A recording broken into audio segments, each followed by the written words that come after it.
Okay, today I'm going to be painting a Primaris Ultramarine Techmarine. That's marine twice. Anyway, let's get into it.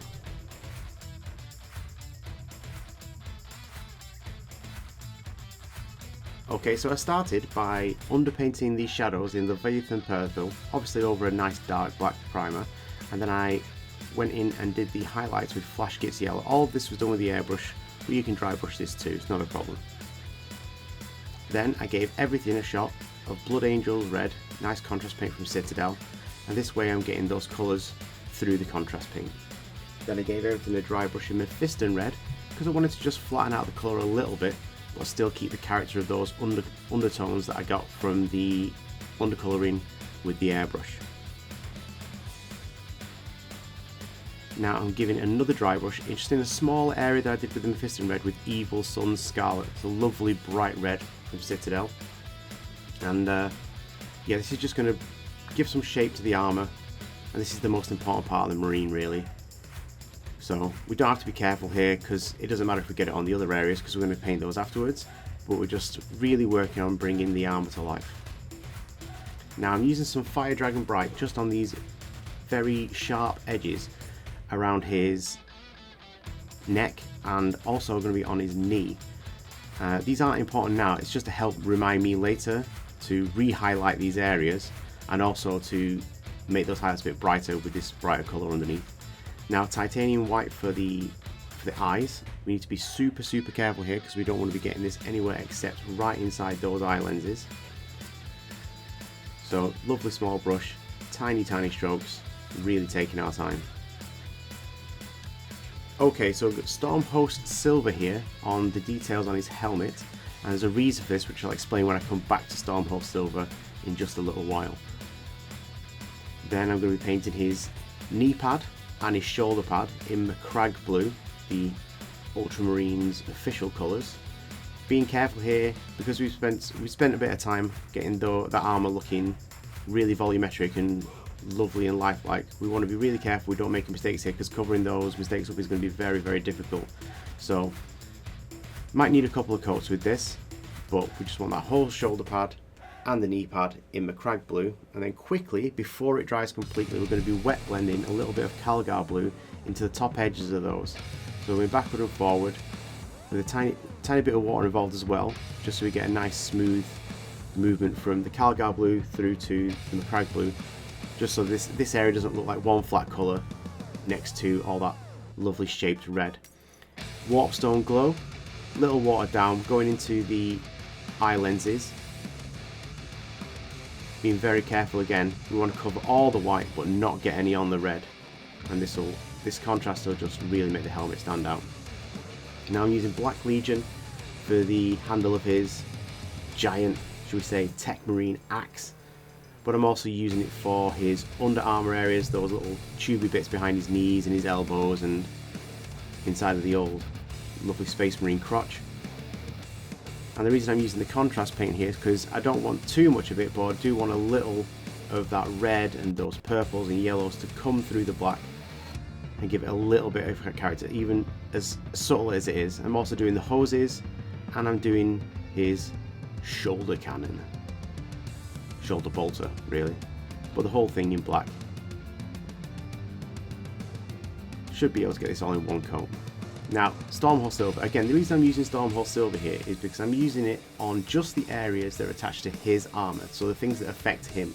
So the pipes on his chest and the edging on his shoulder pauldrons. And the reason I'm using Stormhost Silver is because I'm going to do the rest of the metal in Lead Belcher, and I want a little bit more brightness on his body, so that brightness really draws the eye to the centre of the model, and that way, using the contrast between that dark armour and those bright edgings, it really sets off the model.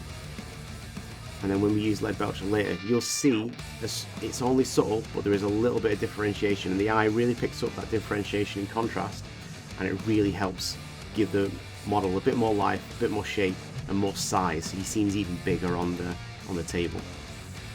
So here we are, Lead Belcher on all of the metal parts of his claw, and it'll go onto his axe as well. And some of these hoses. Also go back and I do his little mecha tendril thing that will be attaching to his body later. But nice generous coat, not too thick because we don't want it to be lumpy, but also, you know, we can always come back with another coat if we don't get everything. Rhinox hide now for all of the leather.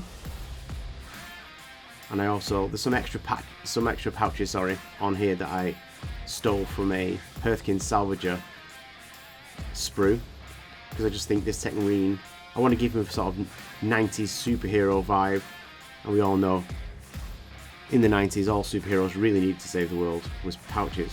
Now titanium white, we're going all over the hoses that are on his chest. We're also going to do some of the details here, so like this little pressure gauge on his wrist. We're going to do some of the buttons and the lights and the lenses all in this titanium white, because when we come back for to colour these, it'll make those colours even brighter, and then we can get the contrast that we want. Also using the titanium white to give a coat to this plasma area of his plasma pistol, and that way we'll get a nice bright effect on it.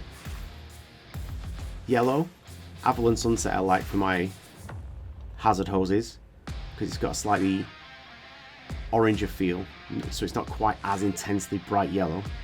And then I think this works really nicely when you do come in and get those hazard lines in. So just being very careful to go on over the white that we already painted without getting anywhere else. And then so all of the hoses and all these areas that we want to be yellow. Now Bile Red contrast paint. The reason I'm using the contrast paint because I want this tiny area, so I can just use the very tip of the brush and it'll flow nicely into the corner. Then I'm going round that dial with Stormhost Silver. Again, those dark areas in the armour with that Stormhost Silver will really make that area pop, so you can really see the details that we've made in there. And we're using Sycorax Bronze on top of some of these metal areas, because I don't want the intenseness of Retributor armour. I just want a subtle contrast here, because again I want the focus to be in on the centre of the Marine, around his chest and his face, and if I used Retributor armour there'd just be too much contrast on the outside. Now Null Noil, good old wash of Null Noil all over all the metal parts, the bronze and the lead belcher. Ties those areas together, gives it that dirty feel that we want, brings shape to the armour without too much effort. Gotta love Null Noil. Frost Heart Blue I'm going to be doing with some of these lenses and some of the buttons, and obviously onto that plasma. It gives a lovely blue with a little bit of variance in colour, because it's a contrast paint, so it sits into those recesses, gives you a little bit of variance where you want it without too much effort. And again, just a few of the buttons in Frost Heart Blue as well. Then I'm using Warpstone Glow for some of the other buttons, and there's a little screen on the inside of his wrist that I did in this as well, and also some of the lenses on his shoulder mounted bolter. There you can see getting into that little screen as I imagine it to be on his wrist.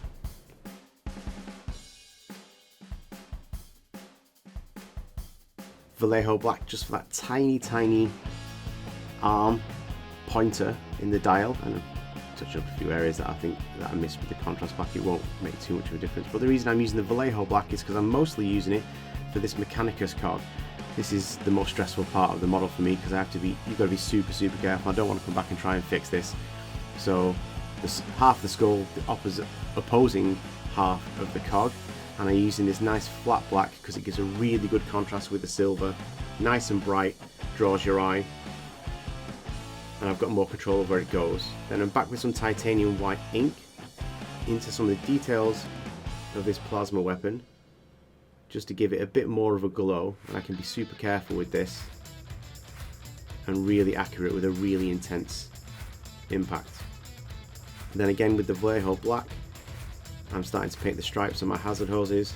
It's a process that absolutely everybody hates because it is so fiddly, so I tend to use this fairly sparingly. I'm not a big fan of painting everything with a hazard hose, but when the situation calls for it, it really looks great, and this is one of those situations.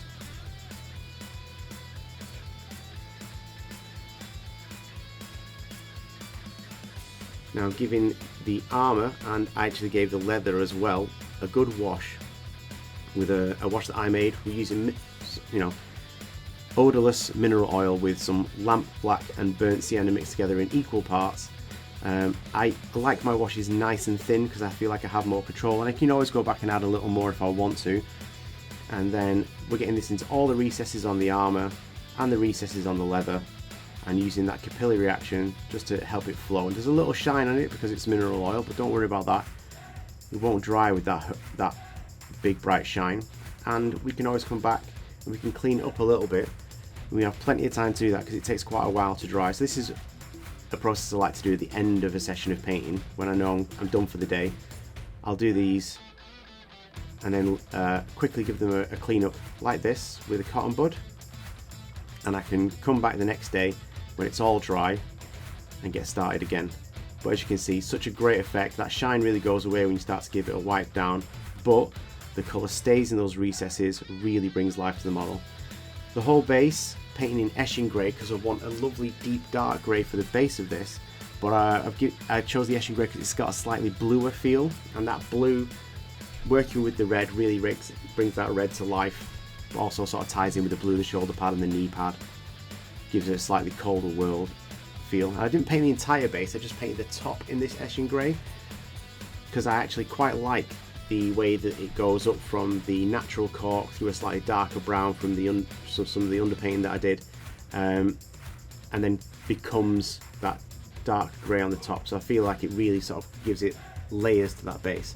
I'm adding the decals to the knee and the shoulder while that Eshin grey dries thoroughly. It's not a difficult process. You could probably just about make out there are some small cuts in the transfer, so that helps it shape to the shoulder pauldron because it's such an awkward shape to put a flat transfer on this completely curved in all directions item.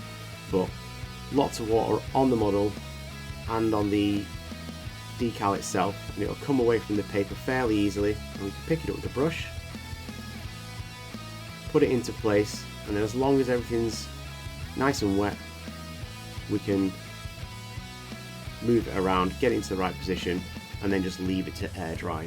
Then I'm going to give the whole base a dry brush with Mechanica Standard Grey, just a little bit lighter than the Eshin. This gives it some shape and brings out some of the details that we've got from that cork that we cut up for the base.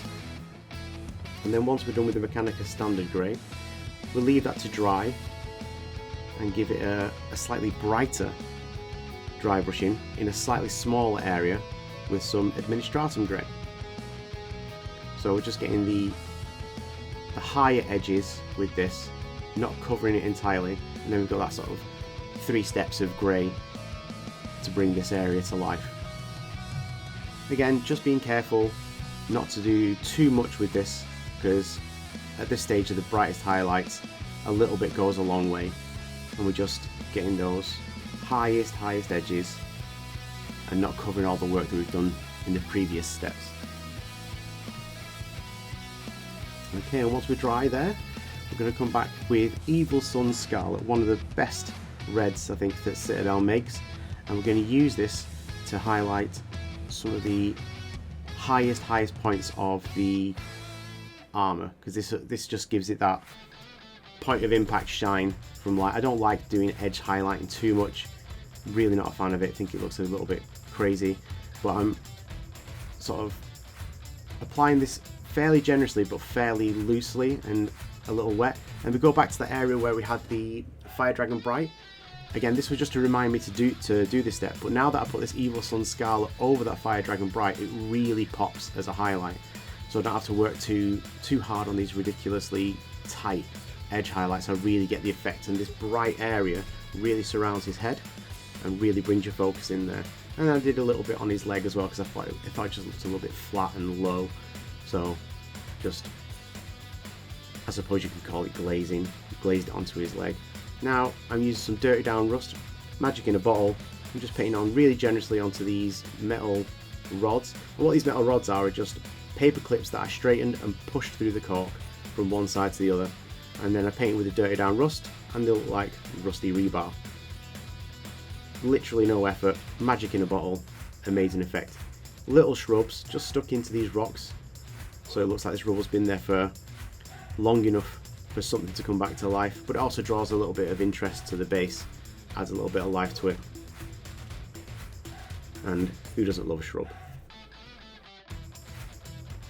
Let's grab another shrub, shrub, onto the base, press it in there, and it won't move. And with that said, he's finished. Just gave that edge of that base a little coat of black, but he's looking absolutely fantastic.